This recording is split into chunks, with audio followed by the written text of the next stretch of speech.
No somos George Lucas, tampoco inventamos Game of Thrones ni escribimos Harry Potter. Somos un par de millennials ávidos de cine y televisión. Esto es El Noveno Pasajero, un podcast de Sensa Cine México.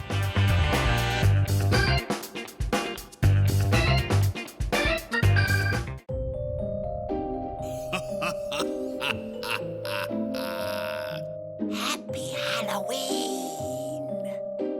Hola amigos de Sensa Cine México, bienvenidos a un nuevo programa de El Noveno Pasajero. Yo soy Tamara Cuevas y me acompaña como siempre en este bello podcast de cuarentena Miguel Ángel Martínez. ¿Cómo estás, Mike? Hola a todos, pues como ya lo dices, el podcast de cuarentena, el hijo pródigo de la cuarentena, El Noveno Pasajero. Pues en la semana de Halloween, el primer Halloween que vamos a celebrar, por así decirlo, en este episodio. Pues bueno, seguimos un poquito a la incertidumbre de la industria cinematográfica, en general lo que está sucediendo ya no solo en el cine, sino en el país y en el mundo, que bueno, las noticias pues parece que no son positivas por ahora. Esperamos que pronto mejore todo.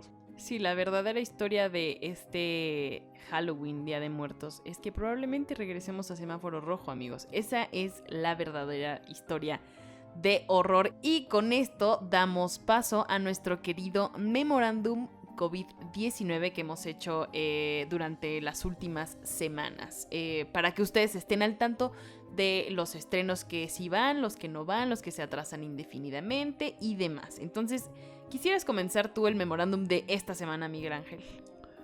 Pues, ay, Miguel Ángel, que sé. Te voy a decir, odio que me digan Miguel Ángel. Siempre se lo he dicho a mi madre. No me gusta que me digan Miguel Ángel. Y cuando me dice Miguel Ángel, es cuando se enoja o algo así. ¡Miguel Ángel! Te estoy ordenando, Miguel. No es cierto. No es cierto, Mike. Querido Mike, comienza, por favor. Pues bueno, estábamos hablando la semana pasada de qué va a pasar con Wonder Woman 1984, la secuela pues bueno, de esta película. Y pues por ahora las declaraciones prácticamente de ya el equipo de producción, por ahí todo depende de lo que suceda en Estados Unidos. La película está programada para el 25 de diciembre, su llegada a los cines. Yo lo sigo viendo complicado, aún faltan 2 meses, sabemos, pero esta decisión se debería tomar más o menos cuando falta un mes y medio. Yo creo que en las primeras semanas de noviembre deberíamos saber si va a estrenar Wonder Woman o no. En Estados Unidos pues ya sabemos que han estado abriendo pues distintos lugares. Por ejemplo, ahora que fue la Serie Mundial del Béisbol, pues en el estadio de Arlington, Texas, había un buen de gente. También en algunos estadios de la NFL ha habido gente, a pesar de que bueno, ya la situación también está muy complicada con respecto a COVID. Entonces pues no sabemos realmente qué pueda pasar. Yo creo que no se estrena esta semana, pero esto no es todo en el memorándum. Por favor, Tamara. La segunda noticia del memorándum es que si alguien esperaba Tomb Raider 2, pues ya no la espere. Han dicho que se atrasó indefinidamente por la pandemia, entonces no tenemos para cuándo ver otra vez a Alicia Vikander como esta heroína de la saga. Sí, la verdad es que no esperen cercana a esa secuela, porque pues, si ya hemos visto que es prácticamente un año perdido para el cine, pues Tomb Raider no sabemos cuándo pueda llegar. Pero las películas que sí van a llegar a cines mexicanos confirmadas, pues bueno, son películas de Netflix. Sabemos que hay desde el fenómeno Roma más o menos, algunas películas que se estrenan en la plataforma han llegado a cines selectos tanto en Estados Unidos como en México. Este año, a pesar de la pandemia, no va a ser la excepción. Una de ellas es Hillbilly Elegy, la nueva película de Glenn Close y de Amy Adams, dirigida por Ron Howard. Pues bueno, esta película dicen que podía posicionar a Amy Adams y a Glenn como nominadas al Oscar en el 2021. Sabemos que ninguna de las dos ha ganado ningún Oscar. Tienen 13 nominaciones entre ambas y nunca han ganado la estatuilla.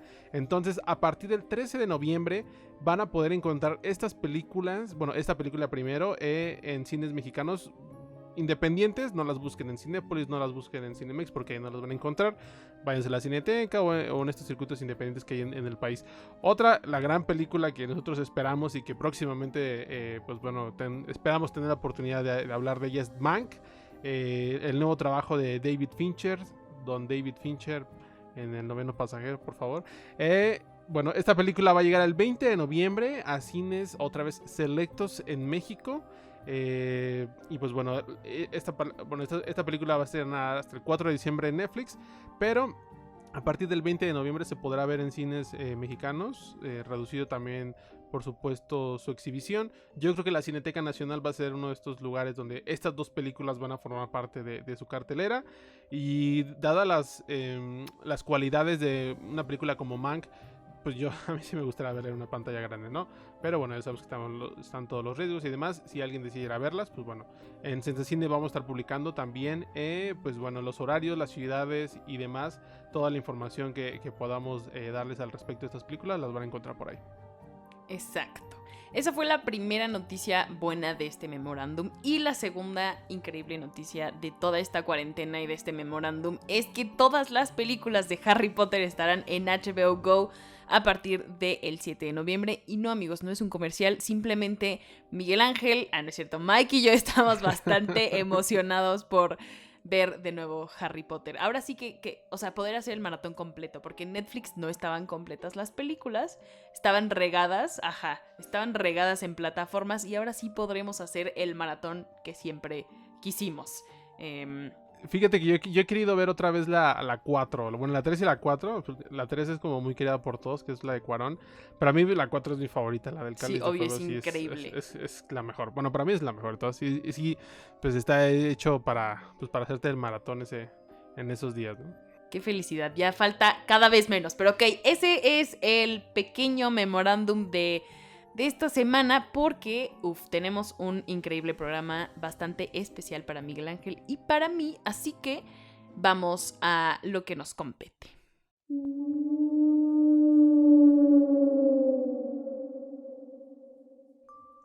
Obviamente estamos hablando, o más bien estamos diciendo que este programa es tan especial porque vamos a hablar del horror en el cine. Y primero queremos hacer una pausa para hablar sobre este estreno que llega este fin de semana a México, que al parecer México dice, todos los países mandan las películas grandes o semigrandes a streaming. Aquí no, aquí nos encanta el riesgo y lo estrenamos en cines y pantalla grande. Y Las Brujas, con Anne Hathaway y Octavia Spencer, llega a la pantalla grande este 29 de octubre. 29 de octubre. 29 de octubre. Sí, justo.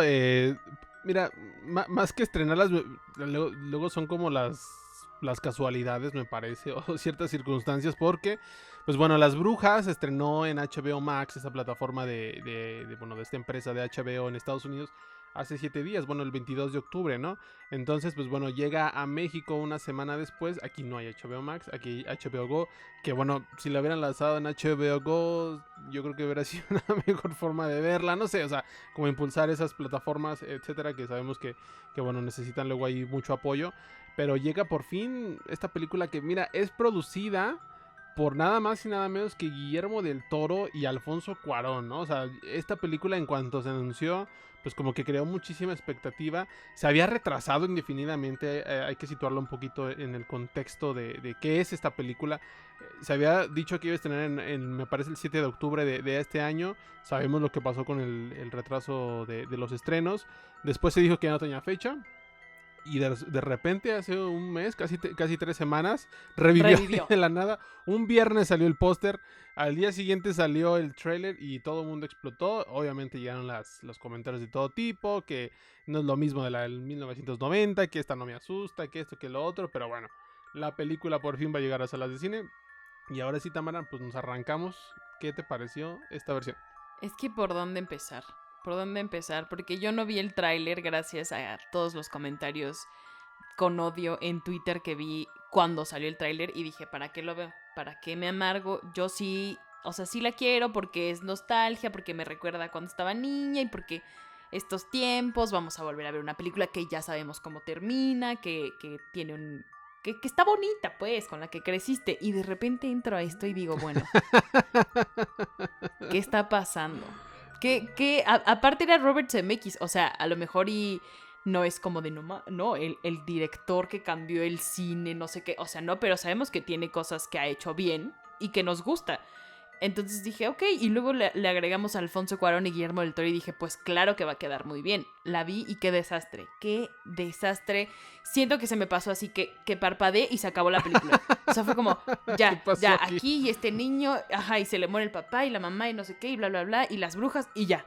Anne Hathaway volando todo el tiempo, con un acento como de alemana rara, y ya, Octavia Spencer bailando, fin, esto es todo. Y ya, así me quedé como, ¿what? Y el CGI súper o sea, abusaron del CGI demasiado. No sé tú si concuerdes en eso. No, totalmente. La verdad es que hace poco vi la de 1990 y me pareció algo muy curioso que, bueno, cuando se revela la bruja, la gran bruja en este salón, en la de 1990, es como un momento icónico, ¿no? O sea, ¿sabes? Como que esa escena es muy divertida porque yo obviamente cuando era niño no sabía que había hombres en esa escena, ya hasta ahora que uno crece y que ve que pues, muchos eran calvas o pelonas, la volví a ver y me puse ponía atención que como que hasta se reían, ¿sabes? Estaban, o sea, las mujeres que estaban adelante y atrás había hombres pelones y como con caras así, pónganse todos serios y amargados. Y así están, hay unas tomas muy buenas al respecto. Pero en cuanto al CGI, fíjate, a mí creo que también era como la inocencia de ser niño. Que luego veías a los ratones y por supuesto que no movían la boca, ¿sabes? O sea, no, el ratón que hablaba en la película del 90 pues no gesticulaba como lo hemos visto en El Rey León o lo intentan hacer en estas nuevas adaptaciones con mucha tecnología. Y sobre todo eso, creo que o sea, aquella película era mucho de de explotar como ese mito o las historias, o sea, más allá de la tecnología, más allá de los efectos especiales. Los efectos especiales pues eran prácticos, ¿no? O sea, era cosa muy sencilla.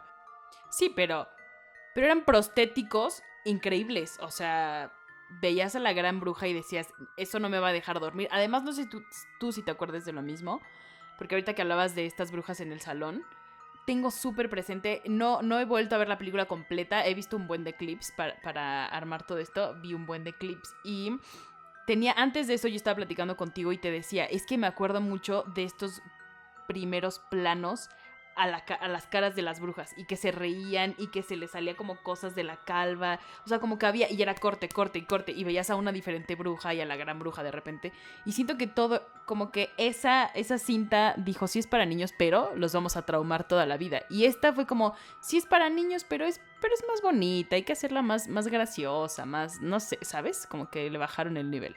Como que no está destinada a traumar niños. No va a traumar. No creo que trame a nadie. Bueno, no sabemos porque pues ya no somos niños nosotros también. Pero pues sí, se siente muy express, muy enlatado. O sea, sí hay que decirles una copia original. Digo, es una copia tal cual de la otra. Y pues sí, o sea, las dos están basadas en la obra de Roald Dahl. Pero en cuanto a alma, por así decirlo, o como tú lo dices, el lenguaje cinematográfico tan sencillo de hacer un close-up a las caras, o sea, exageraban un poco hasta los ojos morados, o los dientes todos feos, porque de repente las veías en el pasillo del hotel y como todas pulcras y decentes, y acá se transformaban y era terrorífico verlas, ¿no? En pantalla. Pero fíjate, algo que a mí nunca me atrapó en esta nueva versión, y debo decirlo, es la relación entre la abuela y el niño que se quedan, bueno, que se queda huérfano, porque, bueno, se supone que en el libro el niño nunca tiene nombre, en la antigua se llamaba Luke, y cómo era la relación allá. Haz de cuenta que primero ya había una abuela y tenían sus papás y de repente, o sea, creo que arranca con eso, justo les empieza contando la historia de cómo distinguieron las brujas, o sea, entran de lleno a traumarte, porque justamente en la película noventera empiezan con la historia de Erika, la que te contaba de la historia del cuadro, y mediante la historia de la abuela, o sea, la voz en off de la abuela, te empiezan a contar toda la historia perturbadora de la niña y cómo la bruja la secuestra y la encarcela en la pintura del padre, y ahí envejece y ahí muere, ¿no? O sea, es tristísimo, ¿no? A mí sí me daba mucho miedo eso cuando lo veía de niño, y dije, wow, o sea, no puede ser posible que algo así pase. Pero la relación que se construyó en ese entonces con la abuela y con el niño, el fuerte era como, bueno, ya tenían una unión, se mueren los padres, a partir de ahí, pues había nada más que reforzar la relación entre ellos. Y acá fue al revés. Acá era como que la abuela no existía, la abuela estaba como en Oklahoma y el niño estaba en en Pensilvania, estaba en Seattle, o no sé dónde estaba, y de repente se le mueven los padres, o sea, de hecho la película arranca así, y ya, o sea, como dije, mira, vente, y como que esta construcción nunca la siento real, nunca siento como esa empatía, así como de, mira, o sea, y que ahí es la diferencia, quizá ya de tiempos, paradójicamente la cinta está ubicada en el 68, pero pues la película está realizada en el 2020. El peso de las historias que te contaban tus abuelas, tus hermanos, tus tíos, ya fuese en en un campamento, en una fogata, antes de dormir. O sea, como a nosotros creo que nos definió mucho eso. Que te contara una historia de terror, que alguien te contara una buena historia de terror, te podía traumar. O sea, si alguien te decía que abajo de tu cama, si en tal casa, si en tal callejón, si en tal bla, bla, bla, pasaban cosas extrañas y si te la contaban bien, te quedaba traumado, te quedaba el trauma, perdón. Y en Las Brujas pasaba exactamente lo mismo.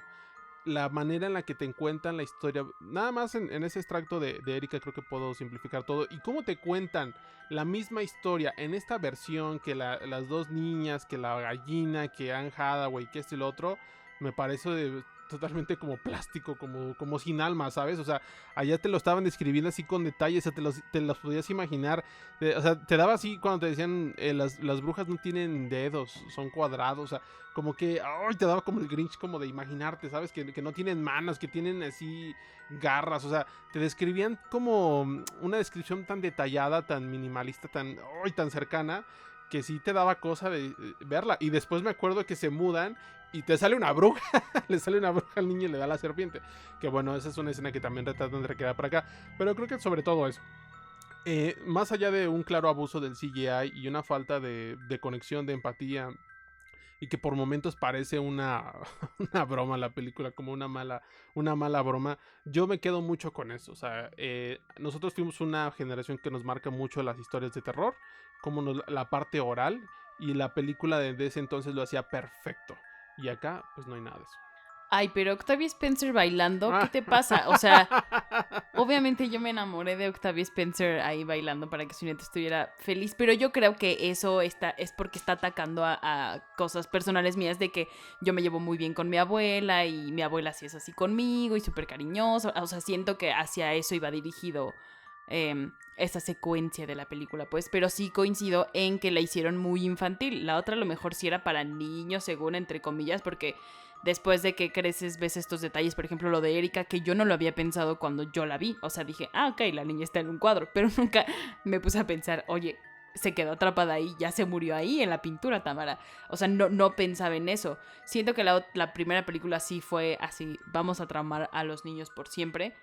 Y esta es, ay, vamos a dejar que se diviertan. O sea, sí los vamos a asustar poquito, ni siquiera asustar. Es como, los vamos a hacer vamos a hacer toda esta aventura de los 3 ratoncitos y de repente va a salir la bruja como que a arruinar los planes, pero se va a quedar ahí. O sea, vamos a ver a la bruja como casi atrapa un ratón y fin, ahí es todo el suspenso de la odisea del héroe ratoncito. Es lo único que hay ahí. Y algo que también yo creo que se nos queda mucho fue el trabajo de Angelica Houston, ¿no? Que es una interpretación pues muy buena. Y de Mr. Bean. La película del 90 tenía Mr. Bean. Porque hay que decirlo, la película de antes era una versión inglesa. Todo se desarrollaba, primero era como en Noruega, después lo del hotel se desarrolla en Inglaterra. Y por ende la película era pues inglesa, ¿no? O sea, tan solo recaudó 15 millones de dólares en ese entonces, que bueno, ahorita parece nada, en ese momento por supuesto era una mayor cantidad, pero pues realmente no fueron números espectaculares lo que recaudó Las Brujas, pero sí, o sea, no impactó en la taquilla, pero sí impactó en millones Sí, de personas sí, que la porque vimos. ya se te queda, o sea, esa escena de la convención de las brujas se queda, y se queda esa idea de que las brujas son personas súper refinadas, súper arregladas y guapas, y de repente odian a los niños. O sea, sí se quedó muy marcada esa imagen en los niños, y te apuesto que mi generación o tu generación, que tienes 2 años más, bueno, tienes dos años más que yo, la vimos en el 5 o en el 7 o cosas así, o sea, y nos traumamos con una televisión en la casa, o sea, no fuimos, yo no fui al cine porque salió en el 90 y yo nací en el 94, yo la vi en la tele y aún así, esos prostéticos y cómo el niño se transformaba en ratón. ¿Te acuerdas que lo suben a la tarima y de repente creo que eructa? Sí. Y de repente se empieza como a convulsionar y se... ¡Ah! Es horrible. ¡Oh! Es incómodo, o sea, era Ajá. una escena también, vaya, explícita en el sentido de que en esta, vaya, sí, en esta nueva versión simplemente están contando como los segundos y ¡pum! Se transforma, vuela la ropa y es ratón. Y acá sí era como de, toda la temblorina y todos estaban riendo y luego cambio rápido de cámaras y todos así como, no sé, como aplaudiendo el momento, celebrándolo. O sea, donde estaban convirtiendo a un niño en un ratón. Y era, o sea, el lenguaje, te digo, ahí está la clave de todo eso. O sea, sí eran... Y aparte las brujas todas desquiciadas celebran y riéndose y todo. Y el niño sufriendo. Y luego sale un ratón y lo quieren pisar, por Dios, ¿no? Entonces, sí, no... O sea, bueno, hay que también decirlo. No, esta película no viene o no va a arruinar infancias. No, estas películas no... Eso ya no va a suceder. Tampoco lleguemos a ese exceso. La película del 90 sí la tenemos muy guardada en nuestro imaginario colectivo. En nuestra infancia, la vimos en el 5, nos definió como personas, definió nuestros traumas, si quieren verlo así. Pero esta película, pues, ya es punto y aparte. O sea, está destinada a otra generación y no por ello van a arruinar su infancia. Que bueno, su infancia ya terminó hace mínimo 15 años. Sí, o sea, Mike y yo no estamos diciendo como en esta onda de cuando salió La Sirenita, que La Sirenita no iba a ser color blanca y que todo el mundo empezó, no, mi infancia, bla, bla, bla. No, chavo, ya tenemos 25, 27 años. No se arruina la infancia. Mike y yo no estamos diciendo qué horrible película, no debía existir. No, o sea, qué bueno que decidieron rehacerla, pero ya a partir de eso estamos diciendo, ok, no. Y luego menos si tienes nombres como Robert Zemeckis, Guillermo del Toro y Alfonso Cuarón, no puedes tener un producto así. O sea, al menos tenías que darme algo nuevo, algo que dijera, ok, sí, no va a superar lo que vi de niño, pero está bien. Y Anne Hathaway también, ¿no? Y también, pues, esta película es un síntoma que atraviesa, me parece, Hollywood de pocas ideas, ¿no? O sea, de estos excesos de reboots, secuelas, remakes. También por ahí viene el de Jóvenes Brujas, que bueno, creo que más que reboot es como una especie de secuela no secuela. Como ya lo hemos platicado, cierta obsesión con la nostalgia o de plano pocas ideas u obsesión con cosas que creen que vayan a funcionar, ¿no? En el caso de Las Brujas, yo creo que despertó mucho interés justo porque la película original cumplía 30 años y el hecho de justo estos ingredientes que acabas de mencionar de CMX, de Cuarón, de Del Toro, de Anne Hathaway, de Octavia Spencer, pues parecía ser, o sea, pues sí, parecía ser un buen platillo para el cinéfilo, para verlo con la familia, para esto y lo otro. Y a mí, pues sí, te digo, personalmente me parece una película sin alma como tal. Y no sé si llamarla una de las grandes decepciones de este año, porque ya estaba guardada la película, estaba enlatada. Pero, pues bueno, a mí no sé, no me parece extraordinario ponerlo como de las decepciones del año porque creo que sí quedó mucho a deber contando todo el talento que había alrededor.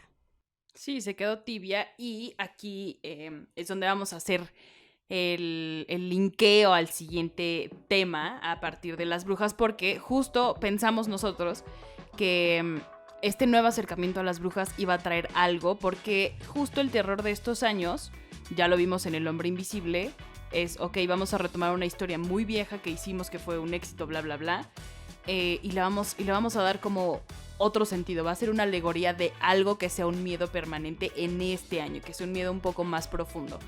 Entonces, a partir de esto queremos comenzar a hablar en general del horror, de estas preguntas que comúnmente Mike y yo, como somos ñoños y hablamos demasiado tiempo por culpa del trabajo, estamos pensando en, ok, ¿qué tanto ha cambiado el horror?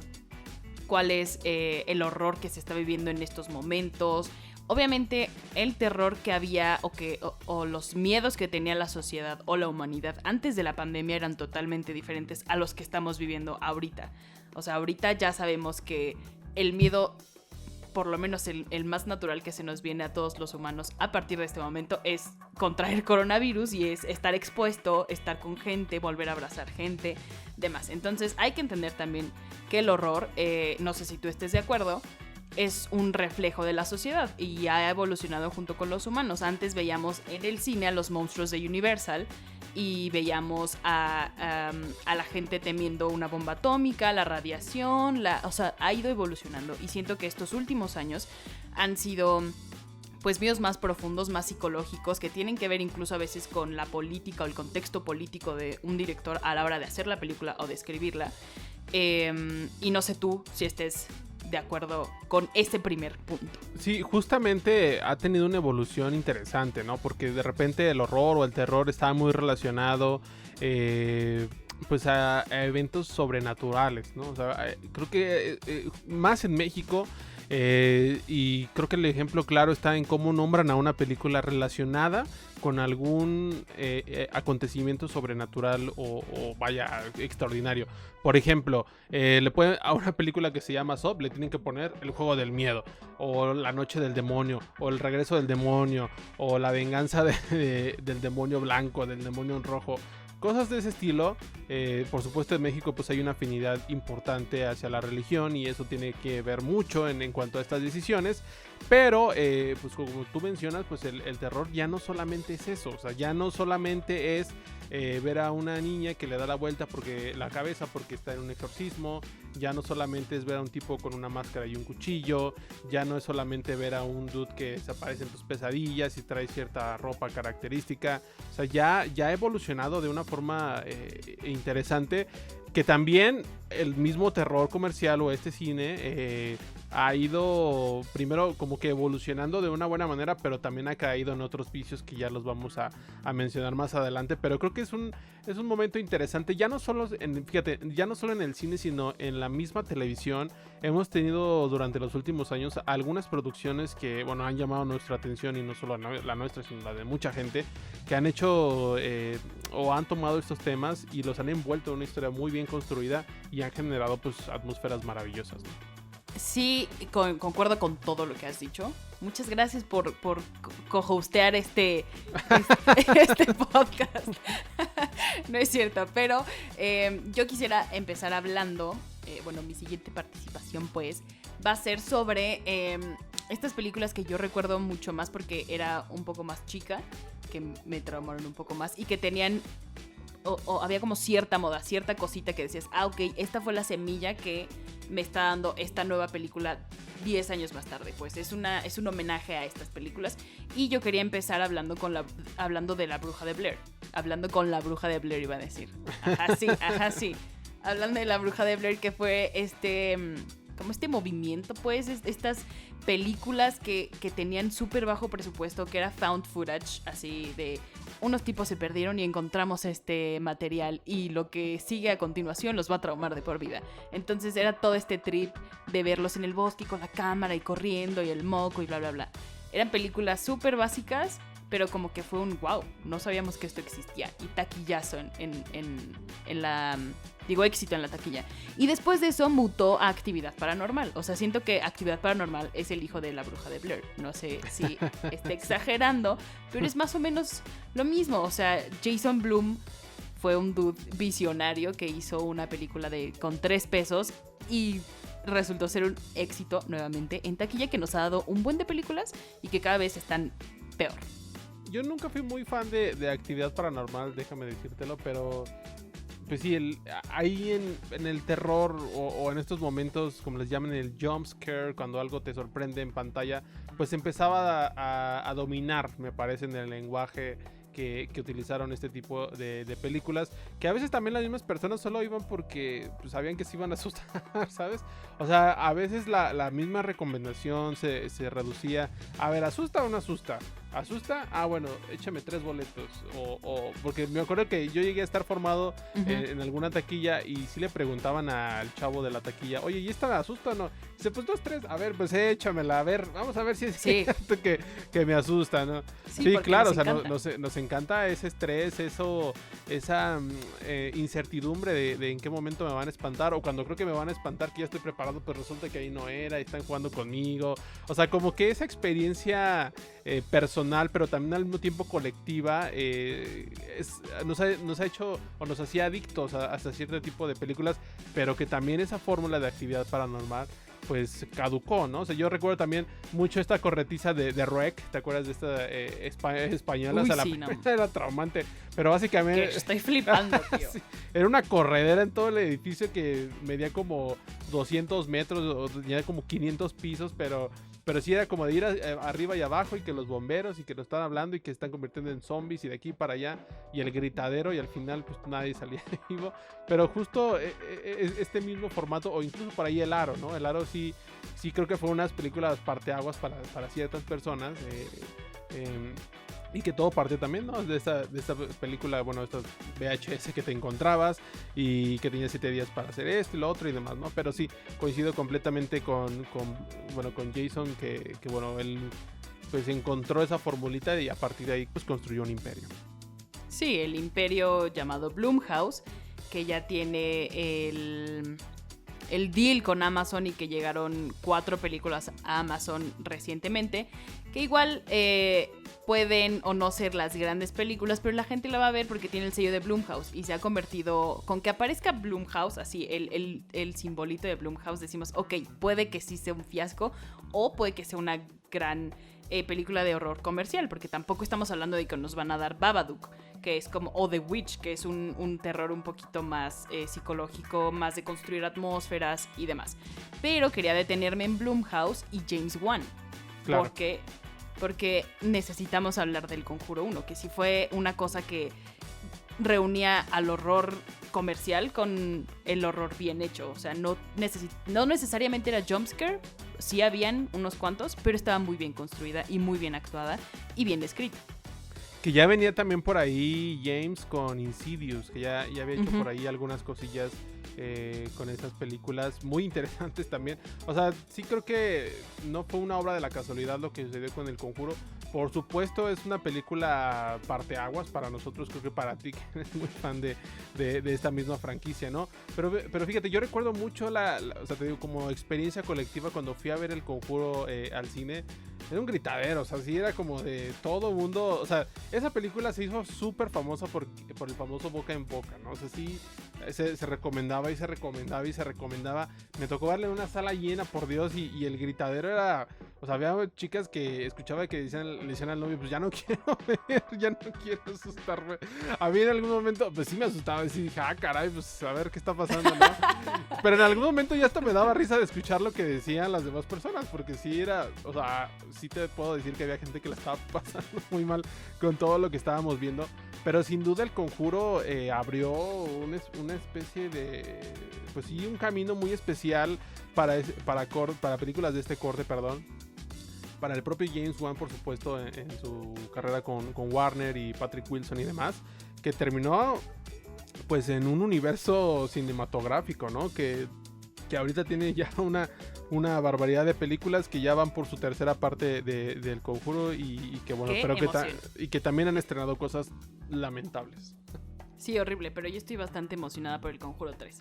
O sea, no sé qué vaya a pasar con Annabelle, porque sabemos que las películas de Annabelle, al menos la primera fue horrible. Es pésima, sí. La segunda dije, ok, todavía está un poquito mejor, pero sí, no se compara con El Conjuro. Y fíjate, a diferencia de muchas personas que me dicen, es que El Conjuro 1 y ya, solo esa. A mí sí me gustó un buen la 2, porque la verdad sí grité en la sala, y ahorita que decías lo de la experiencia colectiva me puse muy triste porque no va a pasar ya. O sea, al menos por este año no va a pasar. Y sí está padre porque yo me acuerdo que en El Conjuro yo sí grité un buen de groserías. O sea, un buen así horrible, y la gente que estaba delante de mí hasta me volteó a ver y se empezó a reír, pero es que yo no podía, o sea, yo ya estaba así al borde de la cita de pero me encantan, ¿no? Sí, pues la sufrías, ¿no? Sí, yo te digo, en algún momento, o sea, como que estaba ya, no sé, yo en El Conjuro sí la pasé, pero ojalá que El Conjuro 3 sí tenga por ahí, pues se pueda repetir esta experiencia, ¿no? Yo creo que una película de terror como El Conjuro, tercera parte, ya vienen probados, Patrick Wilson, ojalá podamos pues tener esta experiencia que a ver si te hace gritar más, a ver si te hace gritar menos, pero que sin duda pues es imperdible, ¿no? Obviamente. Ahora hay que movernos un poquito en el espectro a estas películas que siento que son un poquito menos comerciales, pues. O sea, han dado como empiezan con un buzz de esta es una película de autor, no sé si totalmente cine de autor, pues, pero no entra completamente en el cine comercial que requiere jumpscares, como El Conjuro, que se encuentra como a la mitad de hay jumpscares, pero también hay una historia bien construida. Estas son completamente historias que sí están muy bien pensadas en cuanto a la psicología y la atmósfera que crean y demás. Entonces vamos a empezar con un director que lleva 2 películas en el género que han ganado así a la crítica y también a la audiencia que es un poco más activa y que dice, ok, me está retando esta película, tal vez o está muy aburrida, o de verdad no la entiendo, o de verdad, ¿qué onda que me están enseñando? Bueno, ok, vamos a empezar con eso, y es Ari Aster con Hereditary y Midsommar. Hereditary, siento yo, que es como una de las muchas cosas que manejes este miedo al rechazo de una madre, así cuando Tony le dice a su hijo, yo no quería tenerte, y el niño es como, no, y ya de ahí todo va en picada. Siento que es como un luto horrible, que el luto de la hermana que se murió por su culpa, pero también el luto de que su mamá no lo quería tener, y es como un trip bien raro y termina viendo brujas y es una cosa muy rara pero muy bien hecha, y que dijimos, ok, Ari Aster. Y después nos dio Midsommar, que es... Siento que estoy hablando demasiado, pero por favor, deténme cuando me esté yendo demasiado lejos, porque me gustan mucho estas 2 películas. Y bueno, Midsommar es una breakup movie, o sea, hasta el director dijo, esta película, no se pongan a pensarlo demasiado. Es una niña, bueno, es una morra y un vato que ya no quieren estar juntos y ya, o sea, y además de eso le meto un luto y le meto un culto bien raro. Y ya, esa es la película, o sea, tampoco se traumen, pero tiene escenas que... Yo la fui a ver con mi mamá, yo la fui a ver con mi mamá y me dijo, ¿por qué me trajiste esto? Así a la mitad me dijo, ¿por qué estoy aquí, Tamara? Y yo, ¡vela! No, si yo llevo a mi mamá a ver esa película, definitivamente se la hubiera mentado, se sale a los 20 minutos o algo así. Pero... justo como tú mencionas, en el caso particular de Ari, es un cineasta pues joven, que lleva apenas 2 películas, pero que ya empieza a dejar claro algunos temas que le gusta explorar. Como tú ya lo mencionaste, el luto principalmente, y la parte de las sectas, ¿no? Que la parte de las sectas pues no necesitas ningún elemento paranormal o sobrenatural para desarrollarlos, y el terror psicológico es terrible. Algo también que me llama mucho la atención en el trabajo de este director es las actrices con las que trabaja o las protagonistas que ha seleccionado hasta ahora. Por ejemplo, en Hereditary tenemos a Toni Collette, y en Midsommar tenemos a Florence Pugh, y ambas hacen pues, no sé si hasta ahora las actuaciones de su vida, pero son realmente escalofriantes, ¿no? Recuerdo mucho la de Tony en Hereditary, ya hacia el final, que están en el ático y aparece como cortándose la cabeza de una forma escalofriante y perturbadora. Yo dije, esta es la toma de la película, por Dios. ¡Wow! O sea, me traumó mucho, y aparte la mirada tan desquiciada. ¡Ay, Dios! O sea, aparte en el momento del protagonista se va destrozando, se desmorona todo, empieza a ver toda clase de alucinaciones, de fantasmas, y luego ve a su madre haciendo eso, colgándose. Por Dios, qué traumante. Y en Midsommar pues también el mismo llanto de Florence cuando se despierta y está llorando, y la otra la están remedando. ¡Oh! Incómodo, o sea, realmente incómodo de ver, de escuchar. Es asfixiante, justamente. Creo que va por ahí. Lo que también se esfuerza mucho Ari Aster es mostrarnos secuencias o construir atmósferas que te asfixien a ti como espectador, y que te dejen como secuelas, ¿sabes? Es como que dije, oh, a ver, aguanta, o sea, como que también te va llevando poco a poco en su trip, por supuesto.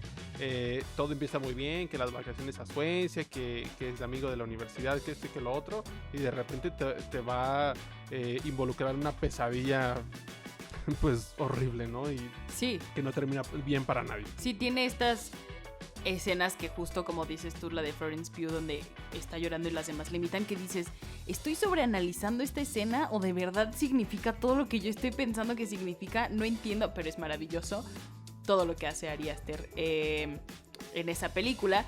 El otro director que tenemos aquí, ya hablamos un poquito de él, de James Wan, pero Mike quería hacer hincapié en cuánto generó en taquilla, y eso no lo dijimos hace ratito. Vamos a regresarnos 2 segundos para hablar de tantito de lo que generó El Conjuro, porque sí está más escalofriante que los... Pues justamente hablando ya de la fórmula que ha empleado El Conjuro, y esto que tú mencionas como una especie de equilibrio entre lo comercial y una historia como bien construida, bien segmentada. Lo que sucedió con El Conjuro fue que se encontraron una mina de oro, ¿no? O sea, salió El Conjuro 2, en El Conjuro 2 salió una monja, le hicieron una película a la monja, en El Conjuro 1 salió una muñeca, le hicieron 3 películas a la muñeca.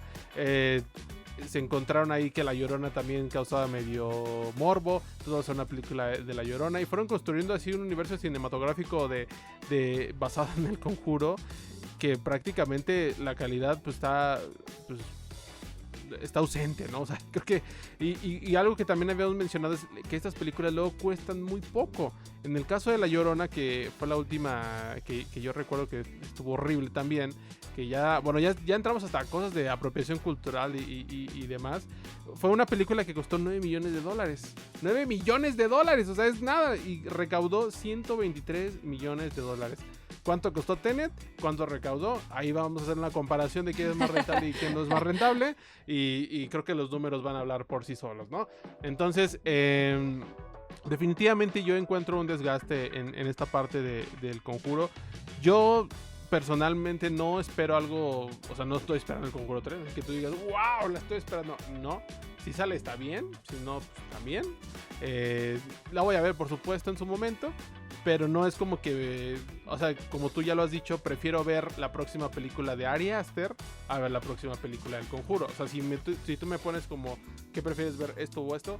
Ya prefiero verte a Ari Aster. Y yo creo que también cineastas como Ari Aster han construido ya una audiencia afín a sus películas. Eso me llama mucho la atención porque uno creyese que Midsommar, que Hereditary, o sea, bueno, hay mucha gente que no sabe que Hereditary es de Ari Aster y que incluso la hizo antes. Hay mucha gente que conoció a este cineasta por Midsommar y con esa tienen, ¿eh? O sea, hace poco estaba llegando a plataformas y la gente ya tiene bien identificada incluso el meme de Florence con las flores que la reina de la primavera. Ajá, exactamente, o sea, ya viene la primavera 2021 y ahí va a estar la imagen de Florence totalmente, ¿no? Entonces, creo que eso es algo interesante de rescatar aquí. Sí, y ahorita es que tengo muchas aportaciones que hacer, pero que me voy a ir una por una. Ahorita que decías lo de Ari Aster, que es un cineasta que está generando como fan base poquito a poquito, me sonó a Robert Eggers, porque es igual. Exactamente, yo iba para allá. Wow, qué conexión increíble que se hace el co-host. Ok, Robert Eggers igual pasó con The Witch, que fue, yo siento que también fue para mí al menos, porque creo que todavía no salía de la universidad cuando salió The Witch. Fue como de, oye, ¿ya viste esta película? Así como que de boca en boca igual me enteré, porque no tenía idea de qué era o quién era Robert Eggers. Y The Witch fue totalmente increíble, pero esta atmósfera del ¿qué era esta cosa negra que veíamos? ¿Cómo se llama el animal? El Black Phillip. Ándale. ¿La cabra? Ajá, la cabra, Phillip, que sí. La veíamos ahí, que no sabíamos qué estaba pasando y todo. Horrible. Y luego se fue hacia un punto estratosférico con The Lighthouse, que también era una cosa que hacía homenaje tipo al expresionismo alemán y que tenía cosas asquerosas así del ser humano y de estos dos personajes que... esta escena donde lanza lo que acaba de hacer, que hace sí. del baño y que lo lanza y de repente se le regresa, es como... es una cosa tan simple que dices, no, ya no la quiero ver, basta. Y que también fíjate que los actores, en el caso de Robert Eggers, están encontrando como proyectos alternativos muy satisfactorios. O sea, la preparación en el caso de The Lighthouse, está protagonizada por Willem Dafoe y Robert Pattinson, fue muy extrema. O sea, los dudes sí estuvieron bajo condiciones muy, muy complejas en la Nueva Escocia, algo así, fueron a rodar. Pero regresando un poquito a The Witch, es justamente lo que estamos mencionando, la construcción de atmósferas incómodas o asfixiantes para el espectador. Recuerda también muchos comentarios en ese entonces cuando salió esa película, que fue el debut también de ese director, y que también creo que fue la primera película donde vi a Taylor-Joy, esta actriz que también ahorita está en un punto extraordinario y que acaba de estrenar una serie en Netflix, que decían, pues es que no pasa nada, pues es que no asustan, pues no salen brujas. Se llama The Witch y sale una bruja corriendo a la mitad de la película y sigue un bebé y no la vuelves a ver.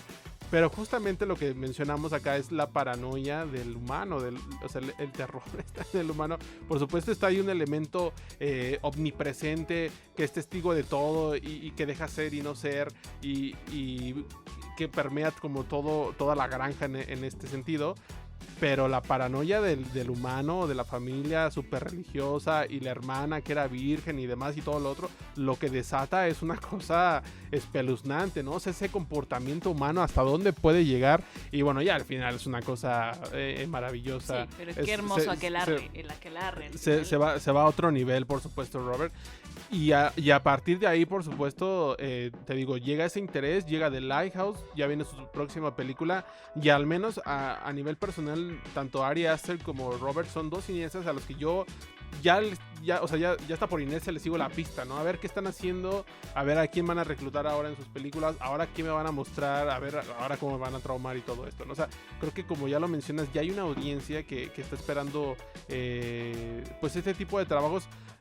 Yo creo que derivado también por este desgaste que hemos visto un poco en el cine comercial, que luego ya te estrenan cada basura, cada petardazo, que nada más porque tienen un jumpscare ya quieren venderte como una película de terror, pero en el fondo pues no hay nada.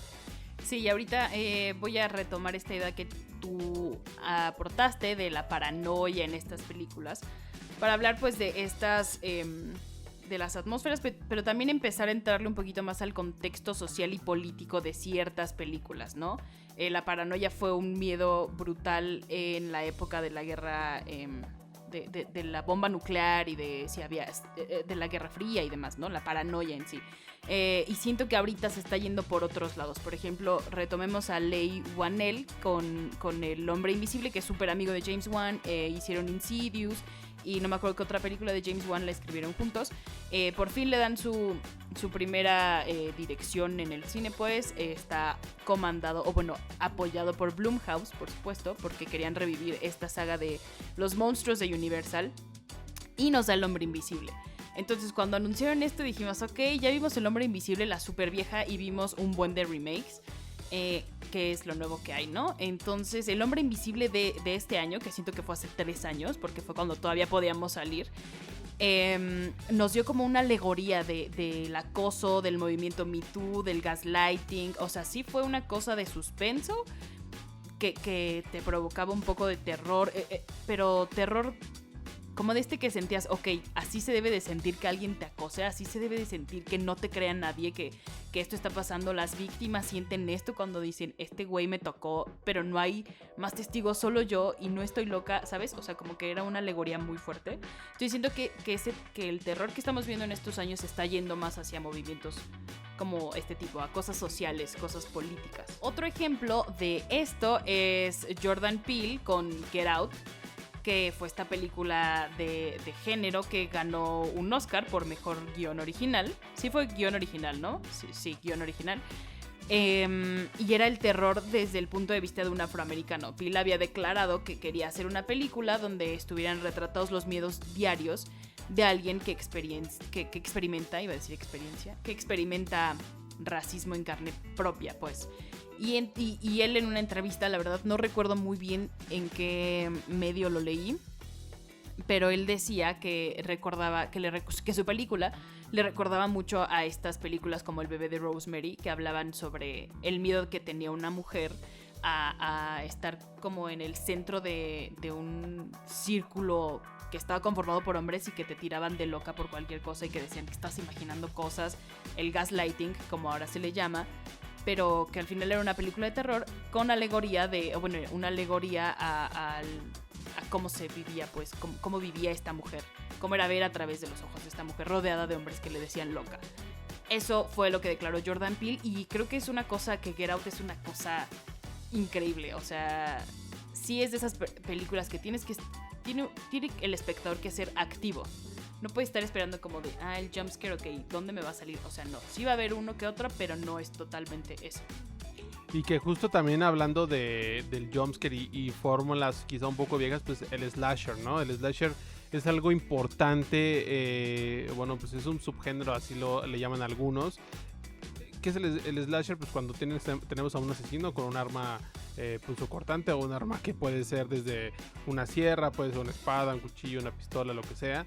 Más conocido, pues ejemplos muy claros, La Masacre de Texas, Scream, Halloween, ese tipo de cosas. También han tenido algunas modificaciones, por el más claro ejemplo me parece que es Halloween, esta nueva versión que ya no dirigió John Carpenter, pero que sigue muy involucrado por ahí, presenta algunos cambios justamente, o sea, ya el elemento punzocortante o alarma ya funciona más como un gag, pero la historia que hay detrás ya es más fuerte, ya hay una construcción que, como tú lo mencionas en el caso de Estados Unidos, pues hay un contexto muy importante, ya sea de racismo, el abuso de autoridad y pues el uso como liberado de armas, ¿no? De cualquier persona puede tener estas armas o nadie te hace caso como tú la mencionas, ¿no? Yo sí sigo resaltando la parte de las atmósferas, porque como tú lo dices, ya no solo es como esperar el jumpscare, sino los cineastas están muy dedicados a involucrar al espectador en una historia primero y a partir de ahí el terror pues casi cae como en segundo término, ¿no? Primero te voy contando bien cómo va todo esto, pero ya los elementos cinematográficos como la música, como los silencios, como ciertas actuaciones, ciertos elementos, pues ya caen así como por sí solos y eso ya, a veces a mí ya no me sorprende tanto eso, sino lo que te están contando como tal, ¿no? Y otro ejemplo de cómo ha evolucionado pues este tipo de historias, como ya lo mencionaste, estaba muy centrado como a los miedos que había en la sociedad, el miedo por ejemplo en el desastre nuclear o las bombas nucleares y las consecuencias o la radiación y demás, y creo que el mayor ejemplo era Chernobyl, ¿no? Este desastre que ocurrió en los 80 en Pripyat, y a partir de ello pues se han hecho innumerables trabajos al respecto, desde películas horripilantes. Yo recuerdo haber visto una que se llamaba Terror en Chernobyl, y nada más la vi porque se llama Terror y Chernobyl, creo que dos palabras ahí muy cercanas una de la otra, pero que era pues horrible y en realidad no te contaba nada. Pero creo que justo la evolución de esto que hemos mencionado, o el terror como lo conocemos, ha cambiado, y la serie creada por Craig Mazin y HBO, estrenada el año pasado, es ejemplo de ello, ¿no? O sea, todos sabemos, bueno, no creo que todos, pero la mayoría sabemos que hubo un desastre nuclear en esa zona, que fue en la década de los 80, que estaban los rusos, que estaba el contexto de la Guerra Fría, que había una carrera armamentística importante, pero lo que no sabemos o no tenemos tan claro fue todo lo que se vivió durante esa época y todo lo que pudo haber pasado. Mucho se dice también que el desastre ecológico que actualmente pues, llevamos pues, se derivó de todo esto, ¿no? De la radiación, que cuando te lo explican en la serie y prácticamente te lo explican como con palitos de mira, esta radiación significa esto y multiplícala por 100 y esta es la radiación que está viendo al planeta, pues es escalofriante, ¿no? Es como de cómo es posible que haya sucedido algo así en esa época y que nadie haya hecho nada, ¿no? Entonces, solo por mostrar algunos ejemplos, ¿no? También situaciones que vivieron las familias, incluso las mascotas, toda la gente que estuvo involucrada en eso, bueno, en esa catástrofe nuclear, pues a mí me dejaba muy frío ver esos episodios, me aterraba conocer lo que estaba sucediendo. O sea, ya volvemos a lo mismo, la historia o lo terrorífico aquí, pues ya no necesito yo que me muestres a un Black Phillip, a una cabra, a una bruja, sino pues, a los mismos humanos, ¿no? Que ellos son los que tomaron o dejaron de tomar las decisiones, y en el caso de Chernobyl, pues todo lo que sucedió y lo que, o sea, el legado que dejó al planeta y demás, pues a mí eso me dejaba más que frío, y sobre todo el sufrimiento de las personas, ¿no?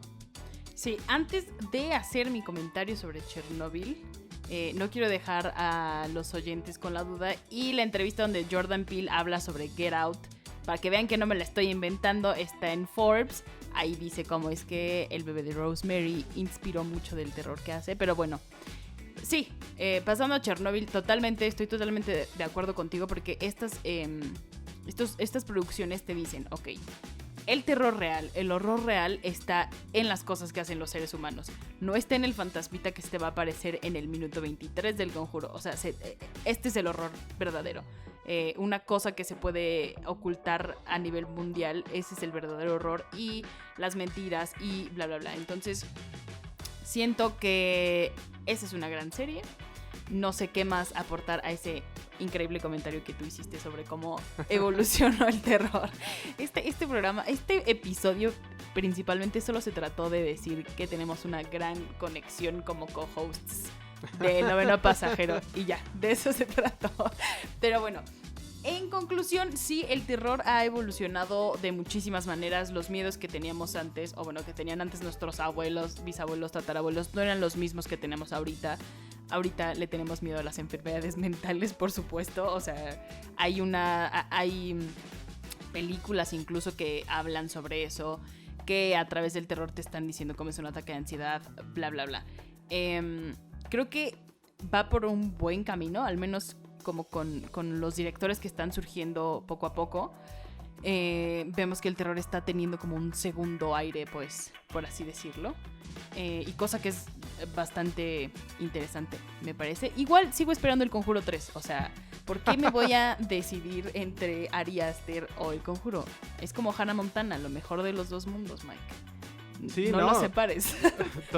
Totalmente. Pero a mí lo que me entusiasma quizá es como este ánimo colectivo que percibo de encontrar a estos cineastas, ¿no? O sea, como ya lo hemos mencionado, sí siento que hay ya una audiencia esperando este tipo de trabajos, ya sea porque, bueno, yo no conocía a Robert Eggers, pero estaba Robert Pattinson, o estaba Willem Dafoe, o decían que el The Lighthouse iba a ser horrible porque estaba Robert Pattinson. Ven la película y se caen absolutamente la boca porque es una cosa maravillosa. Pero también luego me pongo a pensar lo que hacen algunas plataformas como Netflix, que también ahí tiene su Hill House, que fue un buen trancazo para la plataforma. Cosas también muy muy interesantes por ahí, que yo creo que debería de no descuidar esa parte, porque sí sabemos que hay series para teen, que hay series de The Crown, que hay series de cierto corte, pero una buena serie de terror, una buena historia con ciertos elementos, pues son más que agradecidos, y por supuesto la gente lo va a agradecer, ¿no? Y bueno, amigos, así concluimos esta primera parte. En realidad es la segunda parte del programa, porque recordemos que empezamos con el memorándum, y queremos ahora pasar a una cosa ya que no requiere tanto análisis, pues, y que requiere más cotorreo, por así decirlo. Así que acompáñenos. Los años maravillosos. Amigos, como lo dijo la cortinilla, bienvenidos a los años maravillosos, porque a Mike y a mí nos encanta ser nostálgicos y recordar los tiempos en los que no declarábamos ante el SAT. Vamos a... Aprovechando que va a ser Halloween y Día de Muertos, queremos, y estamos hablando del horror en el cine, queremos aprovechar para platicar cuáles son las películas que más nos traumaron de niños, y alguna que otra que nos sacó el sustito ya de 25, 27 años, que parecería imposible, ¿no? Así que voy a comenzar yo con, no sé si recuerdes, El Cuarto Contacto, que era una película sobre ovnis. Claro. Y Mila Jovovich. Sí, Jovovich. claro. Que era una cosa terrible, así terrible. Pero yo me traumé 3 días. O sea, yo dormí con mis papás 3 días porque me daba miedo que un búho apareciera fuera de mi ventana. Te juro que y mi mamá me decía, hacia el cuarto me dijo, Tamara, ya no te puedes dormir aquí. Y yo, mamá, pero es que tengo miedo. Y tenía como 13 años, güey. O sea, horrible. Obviamente la segunda, nos vamos rápido para que Mike también pueda hacer su lista de traumas infantiles, pues. La segunda obviamente fue El Exorcista, no la pude ver hasta los 15 años, porque la intenté ver a los 10, creo. Puse como 10 minutos, no sé en qué momento en realidad, pero hay una toma de una virgen que le salen lágrimas de sangre y dije, ya, no, esto está mal, y la apagué. Y ya, y todavía mi abuelo entró y me dijo, mija, no estés viendo esas cosas. Y le dije, abuelo, eso ni existe. Corte A, así, la apagué y dije, ok, ya me voy. Y me fui al cuarto de mis papás. Para mí esa era la película prohibida, tal cual, o sea, pero prohibida en el sentido de que sí o sea, recuerdo que luego la pasaban como el trailer en la tele, o no me acuerdo dónde lo veía, pero me parecía escalofriante, se veía a la niña caminando por las escaleras. No sé, ya me acuerdo, ¿sabes cuándo le perdí un poco el miedo? Cuando hacían la parodia acá en Scary Movie, que se vomitaban, como que ahí decía, sí, que se hacía pipí. sí, como que eso pasa, ¿verdad? Pero ya le entras a la película y es una cosa muy seria. Y fíjate que hace poco descubrí que el Exorcista justo tiene un tráiler censurado. En 1970 armaron un tráiler muy conceptual, muy minimalista. Y fuck, dude, yo me pongo a pensar qué bueno que lo censuraron, porque si a una persona en el 1970 hubiera visto eso en el cine, lo trauman de por vida. Luego te lo paso, luego se los comparto ahí en Sense Cine, porque yo lo vi y dije, wow, o sea, alguien aquí estaba muy adelantado a su época y quería traumar a la banda antes de ver la película. Sí, siento que es la película de terror por excelencia para todos, pero según la ciencia es siniestro, así que ya no sé qué pensar. Pero bueno, la tercera película que a mí me traumó así cañón de niñita fue Chucky, el muñeco diabólico. Obviamente no quería ver a mis juguetes, ni siquiera quería estar sola con mis juguetes por un ratito. O sea, como que decía, no, va a salir de algún lugar y me va a hacer algo, no sé, horrible. Esas siento que son las tres principales, porque ha habido muchísimas otras, pero las que yo recuerdo que me traumaron, y me da pena decir que fue El Cuarto Contacto, y que tenía 13 años, o sea, ya ni siquiera tenía 10, no, nada, o sea, ya estaba un poquito más grande, pues, ya estaba por la secundaria, qué horrible. Esas fueron las películas que a mí, seguramente hay más, pero las que me vienen a la mente por ahorita. El Cuarto Contacto ya ni siquiera ni siquiera estaba tan pequeña, y me da pena aceptarlo, 3 días en la cama de mi mamá, pero así funciona la mente, de maneras que uno no comprende. Y ahora voy a cederle la palabra a Mike para que me revele cuáles son las películas que lo dejaron traumado de por vida. Pues mira, yo sí fui generación Canal 5, debo decirlo. Y a mí el Canal 5 pues sí me provocó algunos traumas, ¿no? Creo que el primero de ellos ya lo mencioné, Las Brujas.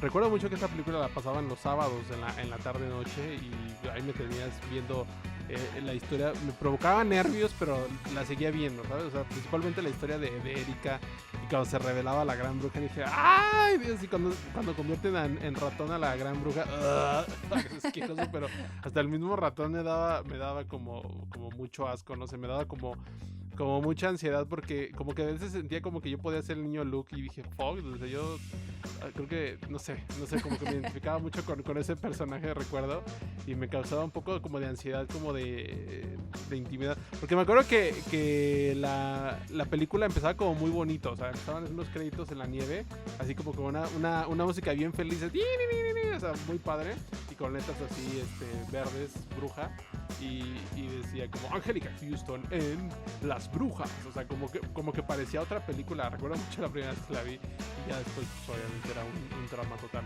Otra de las películas que me traumaron mucho, que bueno, esta se hizo película hasta después, fue It, esta película, la edición noventera también, que salió más o menos por el mismo año, de Las Brujas.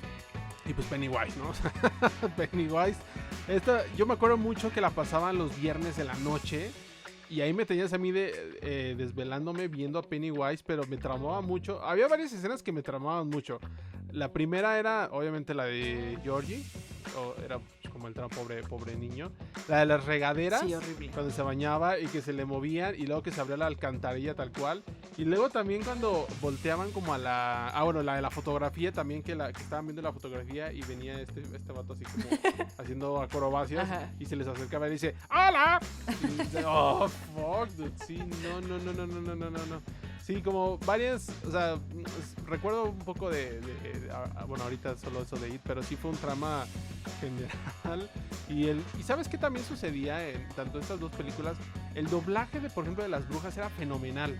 O sea, yo creo que eso sí fue como la época de oro del doblaje en este tipo de cintas, porque era extraordinario.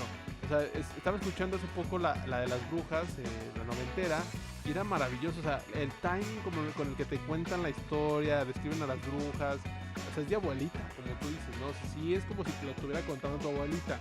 Y ahí es donde uno, creo que se veía como más...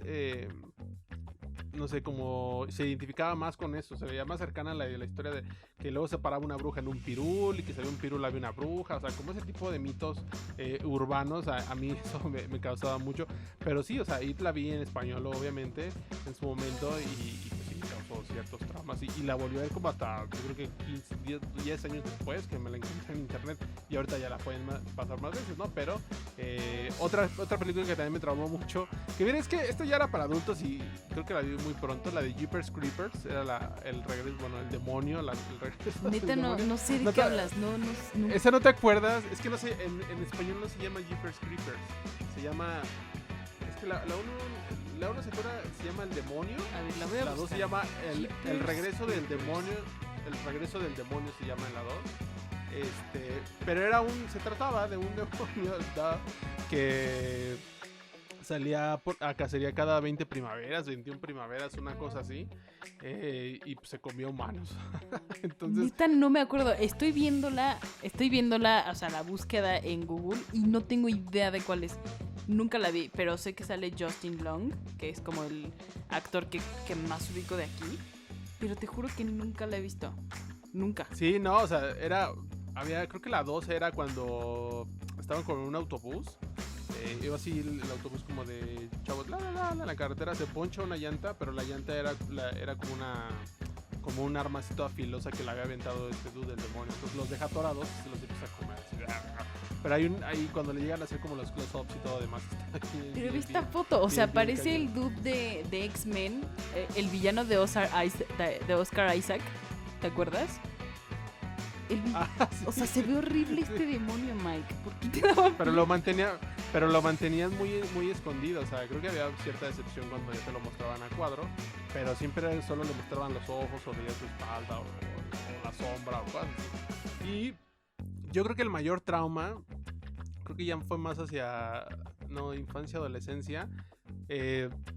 Por alguna razón se me ocurrió ir a ver El Aro 2 cuando tenía como 12 años, 13 años, una cosa así. Yo decía, no, pues sí, ya aguanto ver una película de B, porque El Aro 2 era B, creo. Y dije, pues sí, ya estoy listo, ¿no? O sea, ya vi la 1, no me dio miedo. Bueno, la vi en mi casa, obviamente. Pero entré a ver El Aro 2 y Dios, me quería morir.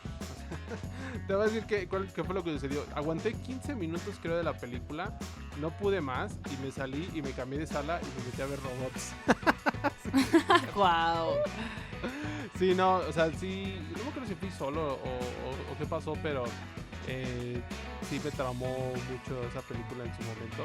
Ya después la vi en DVD, creo, y dije, mira, hasta aquí aguanté la película y desde aquí la puedo retomar. Y ya la vi y dije, pues está bien, está cool, o sea, obviamente tiene sus momentillos. Pero pues yo dije, pues creo que exageré, o sea, me salí muy rápido.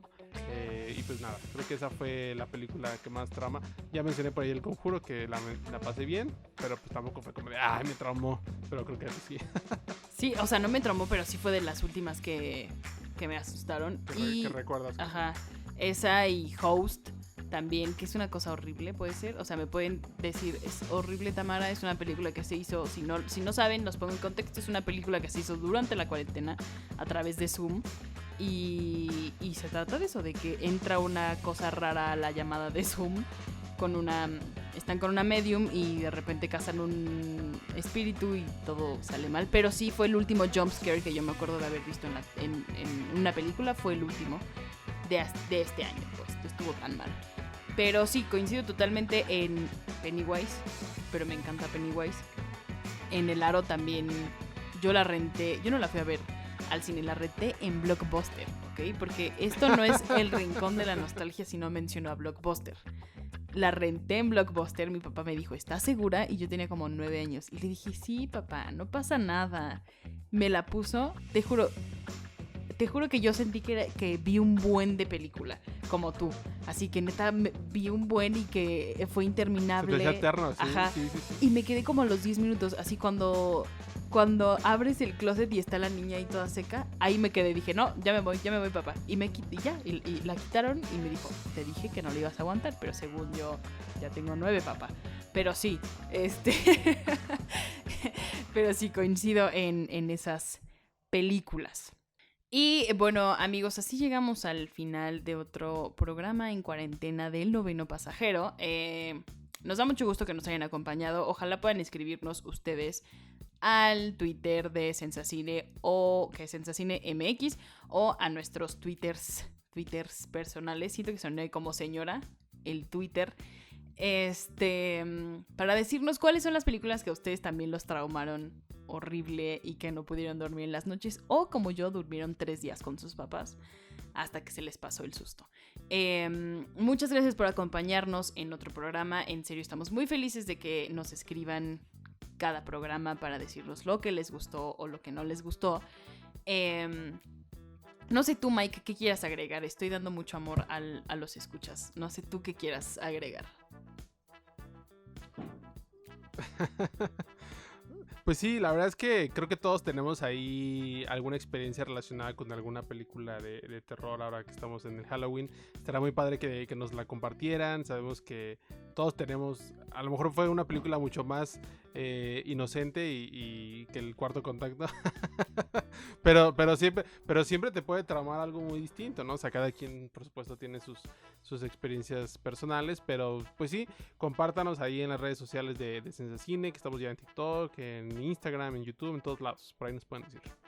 Ahí pueden vernos haciendo TikToks a Mike y a mí próximamente. Muchas gracias, en serio. Yo soy Tamara Cuevas y me encuentran en Twitter como T-Cuevas13 y a mi buen amigo Miguel Ángel. No es cierto, ya no te voy a decir Miguel Ángel, porque sientes que te regaño. Otro trauma de tu infancia, yo creo. Bueno, a mí me encuentran en Twitter como @philmikes o @philmikes. Por ahí estamos pues, recibiendo sus comentarios y todas sus opiniones. Pues ahí está, amigos. Muchas gracias. Muchas gracias. Yo soy Tamara Cuevas. Yo soy Miguel Martínez. Y no se olviden que ustedes son el Noveno Pasajero.